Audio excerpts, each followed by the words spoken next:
Hi everyone, it's Lisa here. So if you follow me on Instagram, you see me post a picture of this book. So it's called the Purposeful Planner. Yes, I jumped on board the planner bus. So call me a hypocrite or whatever, but yeah, I decided I was gonna jump on board. What I did is I did a lot of research to kind of find out which one would suit me best. I looked at a ton. So I went for this one. It's called the Purposeful Planner. It's by Corey Clark. I'm going to post a link to her website where you can get these. I believe she's got more of them in stock. So it is a spiral bound. It is quite big. I'm not going to lie. It is a little bit bigger than what I thought it was going to be here. Just for example, just to kind of give you a size reference. So this is an 8.5 by 11 sheet of paper, and here's the book. So it is just slightly bigger, or just slightly smaller than an 8.5 by 11 book. So it is a little bit taller and bigger than I thought it was going to be, but I think it'll still work out fine. The other thing is it's hardbound, so it's really hard. It's got this really pretty gold coil, and what I like about the gold coils is the fact that I can flip it around like this and I can get into the pages, and if I want to say right on this page I can flip it back or flip it this way. I really like a hard surface to write on, so that was kind of another reason why I went this way, is the fact that it kind of gives me a little bit more open space to write in, and rather than it being out like this, it doesn't take up as much real estate, so I can definitely, you know, fold it in half and kind of not have it laid out like the full lengthwise, if that makes sense. So it does have this elastic strap on it, so if you want to keep it closed, you can certainly do that, and it's a good elastic. Like it holds really well. So just wanted to show you that. So it is not fancy. There's nothing, you know, no pretty paper in it or anything like that. It has this black and white stripe with this gold emboss on it, as well as the gold book corners. So it felt really sturdy, so I like that. The next thing is when you open it up, you have the tabs for the month.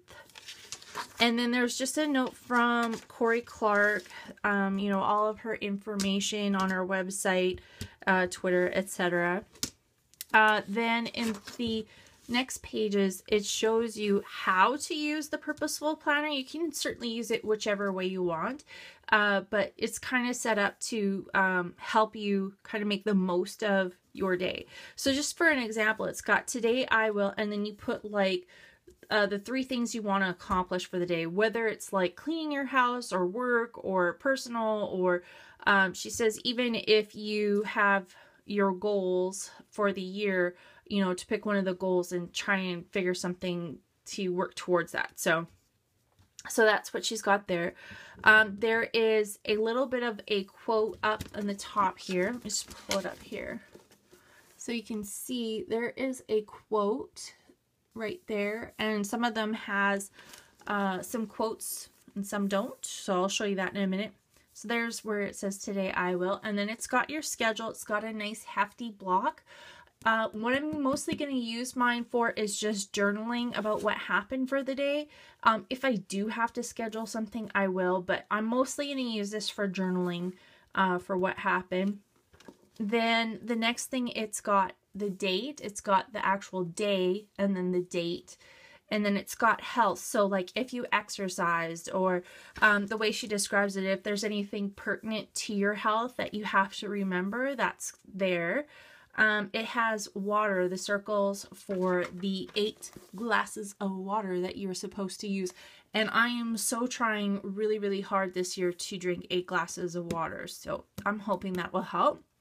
It's got prayer/praise. So if you have a special prayer that you want to remember to say at night, or you know, praise, you know, kind of like a gratitude part. Like if there's something you're thankful for, you could put that in there. And then she has these 15-minute kind of goals to do for the year. So I'll show you some more of those in a minute. Like this one's got write your goals for the year. So you would just write down things that you want to accomplish for the year. And then it's got brain dumps. So if you have like any ideas or websites you want to look at, or anything for work, or, you know, just a doodle or something like that, you could put it in this section here.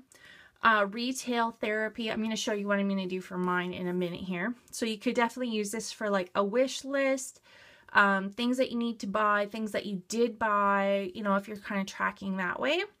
And then it's got dinners, so for meal planning. So that's the basic idea of, you know, how to do it. And she kind of explains each step, what to do in one of those, just to kind of, you know, if you're not really sure what to do, you can always refer back here. So then down here, it's got define your roles and how to use the master task list, which I'll show you on the next page. So define your roles is like, you know, I'm a mom, I work, I am a scrapbooker, you know, like there's a ton of roles that I have to do. So you basically write out, you know, I'm a mom, this is what my role is as a mom. This, I'm, you know, employed as a outside sales representative for, you know, this company, and I describe my roles. And then 3, you know, my role as a scrapbooker / hobbyist, you know, and then I describe my roles and stuff like that. And that's just to help define which areas of the, you know, that you need to kind of schedule it in. So, you know, role number 1, role number 2, and role number 3, and role number 4. And then it has a list for your bucket list items. I've got a few things going on here, so I'm definitely going to add to that as I go along. But it's basically the goals that you want to set yourself for 2015. So then it's got a calendar for 2015 and 2016. So a full calendar so that you can see both. Like I said, there's nothing fancy here. You can see I already highlighted some dates, and all I did was highlight the birthdays that I've got going on. So you could definitely write notes underneath those, but this is more or less just important dates and like a look in advance.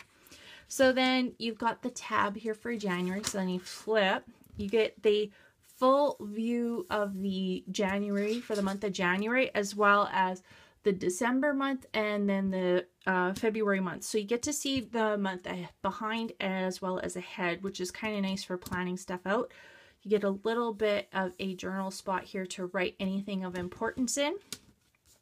You have nice big blocks to write stuff in. So I just added some washi tape already for stuff that I've got going on. And just, I don't know, just to decorate it up just a little bit.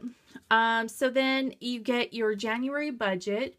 I'm not going to go into, you know, my particulars of, you know, my wage and stuff like that. But basically you have it divided up between your income and expenses. So you put your wage down, you add all the income that you have, and then you list out all your expenses, which this is what that Gail, oh, what's the name of her show? I think it's, well, she has a show called Princesses. Help me out, Canadians. What's the name of her show? She's got like a budgeting show and it's fantastic.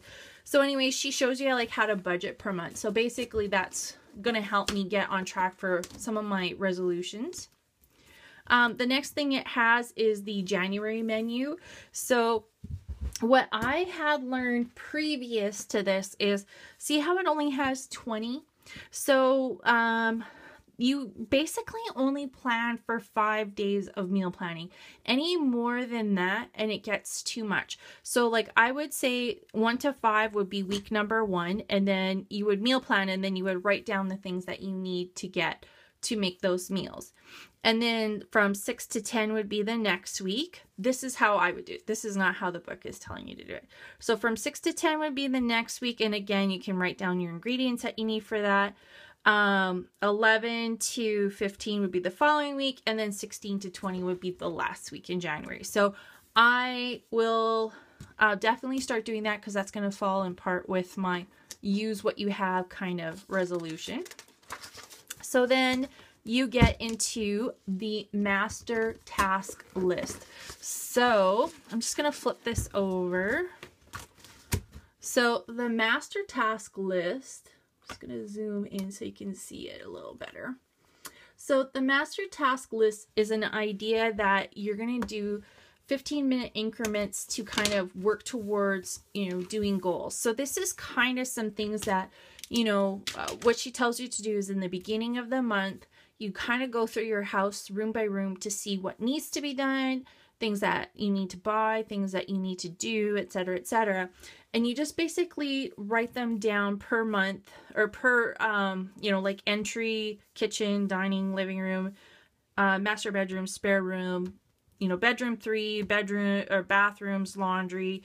I have pantry / cold room, scrapbook room, and miscellaneous. So you basically go room by room and write down the things that you have to do in each of those rooms to kind of, you know, take the time to get them done. So I did all that, and I'm not going to go into the particulars, it's just kind of boring stuff. So then when you get into the calendar, it's again set up like I had showed you on that previous page, except without the numbers on it. And it's got your 15-minute goal is like set your goals for the year, which I highlighted because I already did that. And then say like on the 2nd of January, let me just open this up for a minute.